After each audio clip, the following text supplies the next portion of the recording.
Hi everyone, and welcome to another episode of the Power BI series. In this episode, I will walk you through how to clean, transform and find data anomalies. You need to know that in Power BI we use Power Query, which has an incredible amount of features that are dedicated to helping you clean and prepare your data for analysis, because having the wrong structure of data will lead to incorrect analysis. Let's say we have imported our student data and maybe it contains some wrong information that we do not need it to do our data analysis. So we need to transform or to clean this data.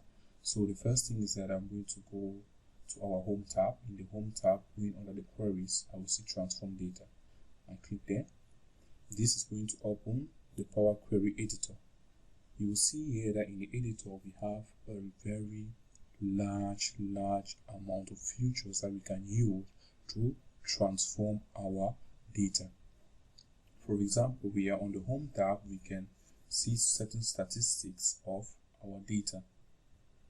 You can see some valid errors here. Let me just close this. I'll talk about that later.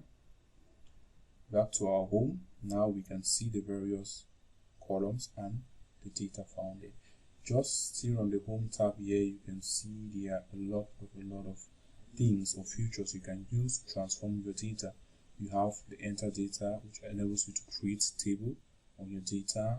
You can remove some rows if you don't need some rows. You can decide to keep some rows. You can even decide to use first rows as header. This is a case whereby your import do not identify your headers, so you can also try to identify your headers using this function. Some of these functions are available in Excel. We surely used to it. Now the most powerful tab here is actually the transform. This is where you have a lot of features that you can perform on your data. As you see, you have transpose, reverse rows, use first rows as header as we saw previously. You can use pivots. You can even make use of arrow scripts or run Python scripts if you are used to that. You can use those to transform your data. So if we take a closer look at our data, I'll see here that there's a column secondary email, which has no use to me. So there's no need of me having this column to do data analysis with. It has no use. So I'm going to remove this. I just right click and I take remove.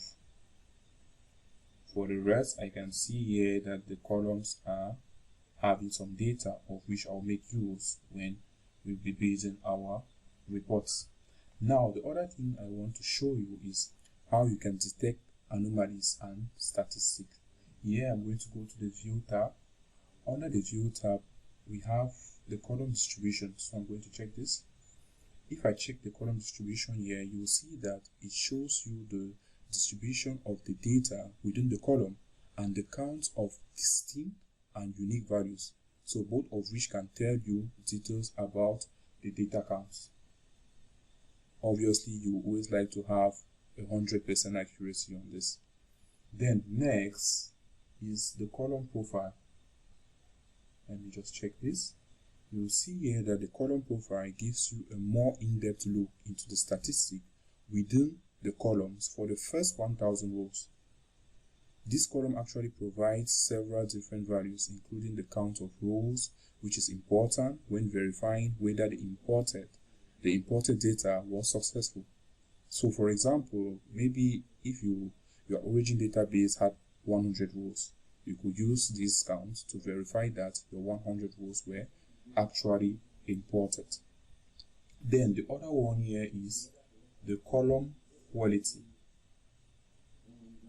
Here you find the column quality, which shows you the percentage of data that is valid, in error and empty. So in an ideal situation, you always want it to be 100% valid for each of your columns. The next powerful thing I wanted to show you here is that each of the steps that you apply during your transformation are actually registered. So if you can see here on the query settings, you have the various applied steps that you took. The first one was to get the source. Next, it promoted some headers. Next, it changed some data types. And finally, it removed a column. This is the column that we just removed previously. So actually Power Query makes use of what we call the M language. If I want to see how this is done in code, I can go to the advanced editor here. Then in our advanced editor, you will see all the various steps and how it was written. It's actually very easy to understand. You don't need to be an expert to understand this M language. You can see here for the first step, which was source, you have source here, and see it was a CSV document. The file location is being provided, then the delimiter that is provided, which is a comma, number of columns, encoding code, the same for promoted headers, for change type, and so on. So you see here that all of this is actually quite simple for you to understand. So I will also close this.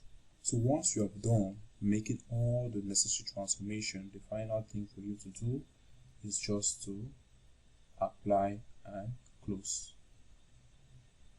So I click here, apply and close. And this actually brings us to the end of this tutorial. Thanks for watching, and see you in the next episode.